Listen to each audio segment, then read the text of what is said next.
En clôture de la journée tout à l'heure, je dirais combien je trouve la thématique de la journée particulièrement intéressante.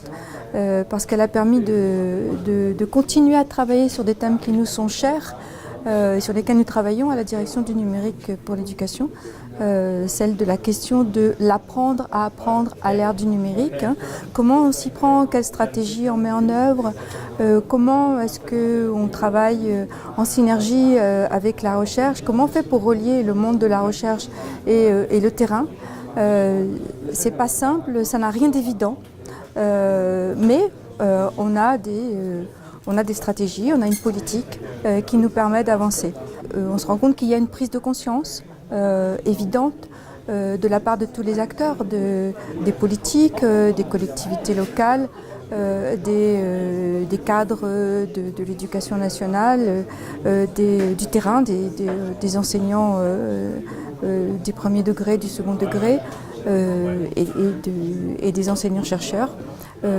Et voilà, cette journée d'aujourd'hui est en quelque sorte la concrétisation de cette alliance des acteurs.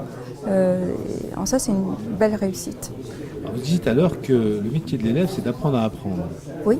Le métier de l'enseignant, c'est d'apprendre à apprendre aussi.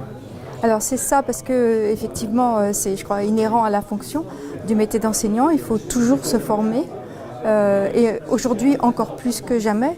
Mais c'est aussi de guider les élèves. C'est ce qu'a dit André Jourdan ce matin. Le coordonnateur des savoirs, celui qui donne les repères, c'est l'enseignant. Oui, effectivement. Alors pour revenir sur la formule que vous avez employée, apprendre le métier d'élève, bon, elle n'est pas nouvelle. Alain Coulon l'avait utilisée autrefois, il y a déjà plus de 20 ans, encore plus je crois, avec la publication de son ouvrage sur apprendre le métier d'étudiant, où il expliquait l'importance d'apprendre des compétences fondamentales qui permettent d'acquérir des méthodologies de recherche, par exemple de traitement de l'information, d'apprendre à développer son esprit critique. Les élèves en général ont une pratique du numérique qui est assez intense, pas forcément pour apprendre, c'est souvent pour le loisir, pour échanger, bon, même si dans le cadre de ces pratiques individuelles, ils apprennent certaines choses qui sont utiles tous les jours. Quelle est la difficulté pour justement les acheminer vers la connaissance ou le savoir à ces outils? La difficulté, c'est que ils ont effectivement une familiarité de fait avec les outils numériques. Ils ont des usages propres dans leur vie personnelle et même dans leur vie d'élèves, mais qui ne sont pas forcément en adéquation avec les attentes du monde scolaire.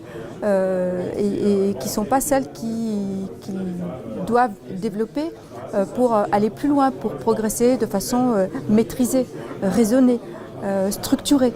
Donc c'est tout cela qu'il faut leur apprendre. Et en même temps, on ne peut pas faire sans prendre connaissance de leur savoir.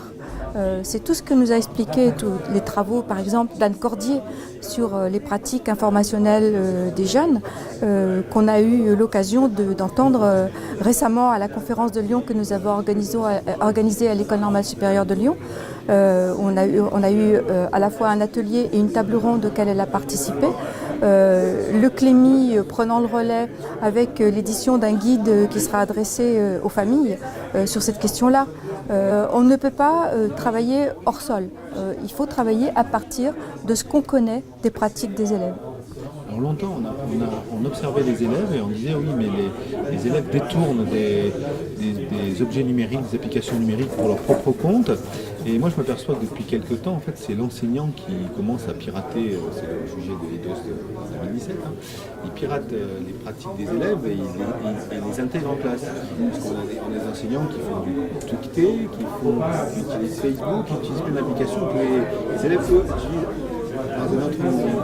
Est-ce que les rôles ont commencé à changer? Oui, alors je pense que ça fait partie de la prise de conscience dont je parlais tout à l'heure. Et c'est tant mieux qu'ils agissent de cette façon-là. On ne peut qu'espérer que ça se développe encore plus, qu'ils acquièrent une autonomie par rapport à des pratiques traditionnelles ou qu'on connaît déjà. Évidemment qu'il faut que ça passe sans doute par des transformations de cette nature-là pour arriver à avoir quelque chose qui soit plus adapté. Quand on vient dans des événements comme Eidos ou d'autres, on a l'impression qu'il y a une fluidité, que c'est beaucoup moins contraignant, que ça a l'air plus évident pour les enseignants qui viennent. Mais est-ce que c'est une fausse idée? Alors vous, en haut à la DNE, vous avez quand même une vision nationale de ce qui se passe. Est-ce que vous pensez qu'il y a encore des freins à la pratique en classe? Est-ce que les enseignants sont quand même assez peureux par rapport à ça? Ou alors on est vraiment dans une dynamique? Non, c'est les deux. À la fois, il y a une réelle dynamique qui est en marche et je pense que ça nous permet d'être optimistes. Moi, personnellement, je le suis et on l'est à la direction du numérique, heureusement. Mais non, profondément, on l'est, sincèrement, on l'est. Et en même temps, on ne peut pas ignorer un certain nombre de résistances. Je crois qu'on n'est pas tous au même niveau. Bon, déjà, on connaît le décalage entre le premier degré et le second degré. Il y a eu un retard dans le niveau d'équipement du premier degré qu'il faut rattraper entre les villes, les territoires ruraux, etc. Bon, tout ça, c'est en train de... On tente de le rattraper.